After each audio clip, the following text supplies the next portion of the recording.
Saat ini banyak masyarakat yang sedang terjerat dengan masalah yang paling bikin kepala pusing, yaitu masalah hutang. Masalah hutang ini merupakan masalah yang banyak dialami oleh masyarakat, tetapi tidak pernah ada pelajarannya di sekolah. Saya juga tidak tahu apakah karena memang dari sekolah juga karena punya hutang atau bagaimana, kenapa kok sekolah itu tidak mengajarkan yang namanya hutang. Ada 4 kondisi terkait masalah hutang. Jadi yang pertama yaitu orang yang belum memiliki hutang sama sekali. Mungkin bisa jadi hutang budi, tetapi dalam konteks ini saya tidak membicarakan itu, tetapi yang dimaksud adalah hutang piutang uang ataupun nanti berbentuk barang. Yang pertama terbagi menjadi 4 kondisi. Orang yang belum punya hutang. Ketika Anda bertemu dengan saya, bagi yang belum punya hutang, saya bisa memberikan satu wacana, di mana wacana ini merupakan pelajaran bagi Anda sekalian yang belum memiliki hutang. Karena banyak orang yang pintar berhutang, tetapi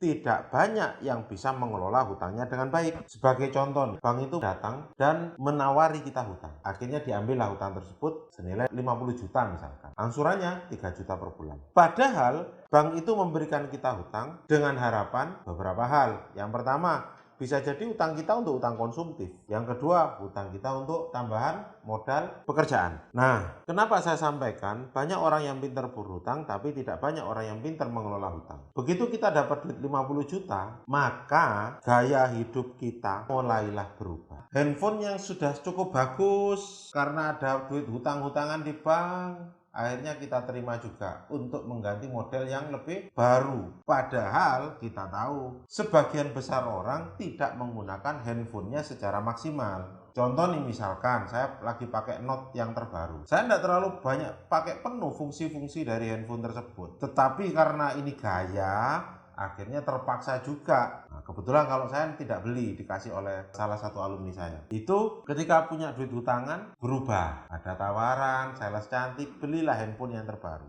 Padahal itu duit hutangan loh. Mobil yang sudah enak kita tambahin jadi variasi macam-macam. Akhirnya duit 50 juta habis enggak? Habis kan? Tinggal kita ngangsur. Padahal coba kalau kita review, apa kemanfaatan dari uang 50 juta tadi untuk pengembangan bisnis kita, sehingga kemampuan bayar kita yang mungkin 50 juta tadi angsurannya 3 juta per bulan, harusnya dengan 50 juta tadi bisnis kita tadi mungkin lebih baik, sehingga dengan duit masuk ke bisnis kita maka angsuran 3 juta per bulan tersebut bisa menjadi tercover. Kan harusnya seperti itu. Itu pelajaran hutang. Banyak orang yang pintar berhutang tetapi tidak banyak orang yang pintar dalam mengelola hutang.